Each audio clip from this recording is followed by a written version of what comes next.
अस्सलाम वालेकुम। आपको अब्दुल खालिक की अदबी डेरा पर खुश आमदीद। आपके साथ एक अहम खबर शेयर करने लगे हैं कि जनाब इस वक्त मियां मोहम्मद नवाज शरीफ और आसिफ अली जरदारी आमने सामने आ गए। ये क्या मामला है, इस पर तफसीलन बात करते हैं। और इसी मामले को लेकर हुकूमती इत्तेहाद में जो है वो वाज़ेह तौर पर दरार नजर आ रही है। हुकूमती इत्तेहाद इस मामले को जो है वो अभी तक हल करने में नाकाम नजर आ रहा है और किसी जो है वो इत्तेफाक राय वाली पोजीशन अभी तक कायम नहीं हो पाई। वजह जनाब ये है कि कुछ अर्सा पहले दुबई में बहुत ज़्यादा मुलाकातें होती रही और इन मुलाकातों का महवर और मरकज़ जो था मियां मोहम्मद नवाज शरीफ साहब थे। यहाँ पर उर्दू मीडिया इस मामले को लेकर या हमारे यूथी भाई जो इस मामले को लेकर बैठे थे कि जनाब ये तो हुकूमत की तकसीम हो रही है, जो है पार्टी तकसीम हो रही है, ये बारियां तकसीम हो रही हैं। हालांकि ऐसा मसला नहीं था।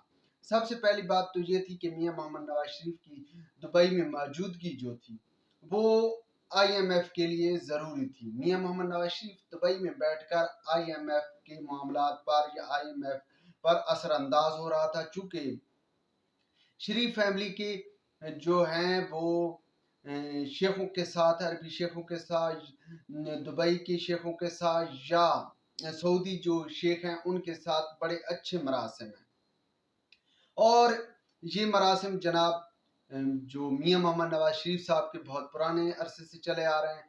और दुबई में चूंकि मियां मोहम्मद नवाज शरीफ साहब को जो है वो एक सरबराह मुमलिकत का ही प्रोटोकॉल मिल रहा था, तो इसका वाज़ेह मतलब यही था कि मियां मोहम्मद नवाज शरीफ के उनके साथ बड़े गहरे ताल्लुकात हैं। तो इन ताल्लुकात की बिना पर नवाज शरीफ साहब जो हैं वो असरअंदाज हो रहे थे IMF पर कि पाकिस्तान के साथ IMF की डील हो जाए, और IMF की डील हो भी गई।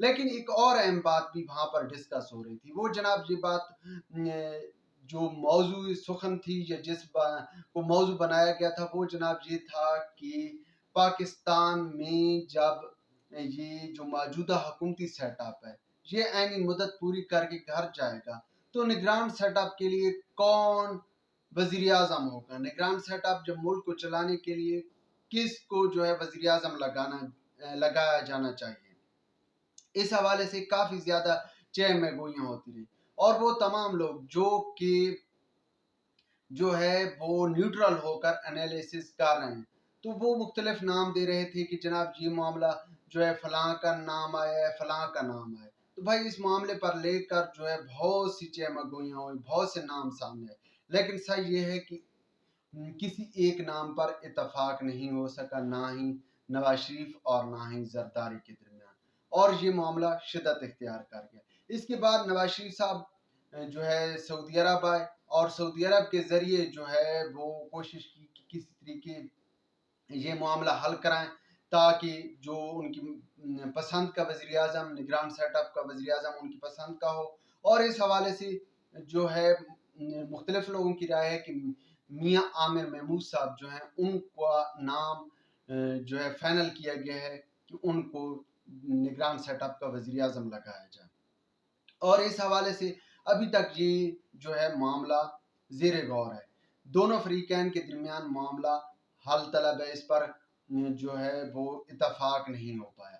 इस हवाले को लेकर चूंकि मियां नवाज शरीफ और आसिफ अली जरदारी के दरमियान इतफाक नहीं हो पाया तो लाजिम बात है जब इतफाक नहीं होगा तो नाम ही फाइनल नहीं होगा। और अब टाइम भी थोड़ा बाकी है, 1 महीने से भी कम वक्त बचा है।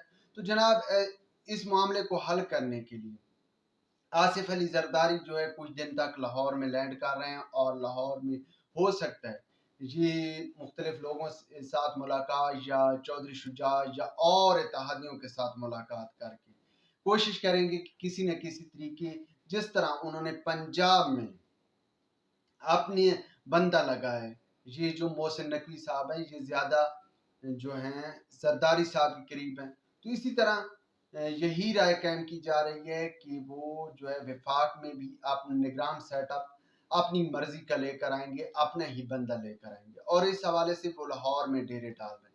लेकिन अगर यहाँ पर जो है वो मियां मोहम्मद नवाज शरीफ ना माने, जैसा कि अभी तक इख्तलाफ दोनों रहनुमाओं के दरमियान सामने आ रहा है, तो मामला मजीद पेचीदा हो सकता है और हो सकता है اسی معاملے کو لے کر جو ہے وہ حکومت یعنی کہ شہباز شریف صاحب اسمبلی تحلیل میں ڈیلے کر لیں. ممکن ہے یہی معاملہ میں اگر پیچیدگی اختیار کر گیا تو یہ جو ہے اسمبلی تحلیل میں ڈیلے ہو سکتا ہے. اور دوسری بات، چونکہ اب جس طرح ترمیم ہو چکی قانون کے مطابق الیکشن کا جو فیصلہ ہے، الیکشن کی ڈیٹ اناؤنسمنٹ کا فیصلہ ہے، وہ بھی الیکشن کمیشن کے پاس اختیار ہے. تو جناب چونکہ ہو سکتا ہے کہ یہ جو سیٹ اپ ہے مزید لمبا ہو جائے، تو اس حوالے سے نگران سیٹ اپ کے لیے زرداری صاحب کی کوشش ہے کہ وہ پنجاب ہی کی طرح وفاق کو جو ہے وہ کنٹرول کریں. لیکن دیکھتے ہیں کہ اب کیا معاملہ جو ہے رخ اختیار کرتا ہے، یہ تو آنے والا وقت بتا دے گا. فی الحال اتنا ہی کافی. ولاگ کے بارے میں اپنی رائے سے ضرور آگاہ کیجیے گا. خدا حافظ.